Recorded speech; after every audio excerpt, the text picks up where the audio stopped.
Hi, this is a story called Relax, Don't Do It. After my first round debacle, there were attempts from my mum to calm me down in time for my next match, which was in the under-21 event against a guy a couple of years older than me. He'd played senior county tennis for Essex, but was taking his game less seriously these days. I was to find out exactly how relaxed he was a couple of hours later when the match was to end in surprising circumstances. Now, this was the match when Mum had suggested to me that I should take some Dextrosol tablets, that's glucose tablets, at the changeovers during the match in order to relax me. Now, I'm sure she didn't really believe that glucose would actually calm me down, but I was a gullible kid. She'd used Kidology before to good effect and was trying it again. Did it work? Well, try this for size. I'd lost the very first game of the match, and as we changed ends, I saw the Dextrosol tablets on the floor. I immediately saw red as I knelt down onto the floor before angrily using my tennis racket to splatter the whole packet into the turf, as my opponent looked on in a mixture of disbelief and amusement at the absurdity of it all. My dad was working during this particular week, and Mum thankfully was watching my sister Jean at this time, as she was also playing in the very same tournament. These turned out to be wise choices on their part. My behaviour didn't improve much from this unfortunate start, but despite this, I started to play pretty well. Most tennis players will tell you that they can play better against better players, and I was no exception. I lost a close first set 5-7, and we was to play a very long second set, during which my opponent was again to show sympathy for me, rather than the contempt I probably deserved from him.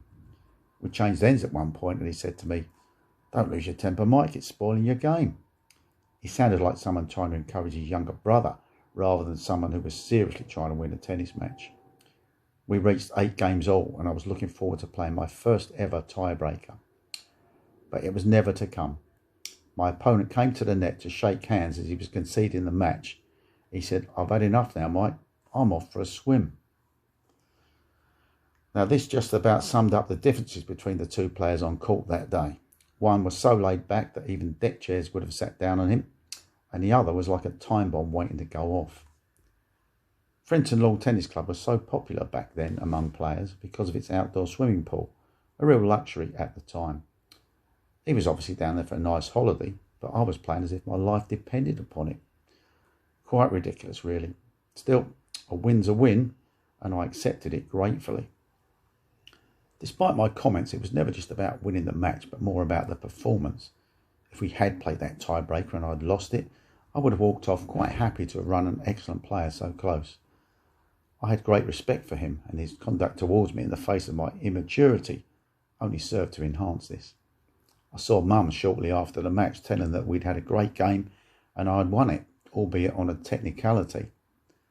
Understandably, she felt as if the Dextrosol tablets had been a great success. "Do you want some more, Michael?" she said. "Yes, please, Mum, that would be great," came my somewhat sheepish reply. Now, I have one more memorable match from this 1972 tournament to reflect upon, and this was in the men's singles handicap event. Little did I know that I was just about to meet the only guy I was ever to play against whose temperament was at least as bad as my own. Up until now, my temper had only been expressed at my own inadequacies rather than at my opponent. This was to change dramatically in the face of a fair bit of provocation from this particular adversary. Now, in reporting on my favourite ever tennis match that I played, which was actually a complete fiasco from the first point to the last, I would have loved it to have been a report on a match against a young man who was destined for greatness and had dismissed me along the way.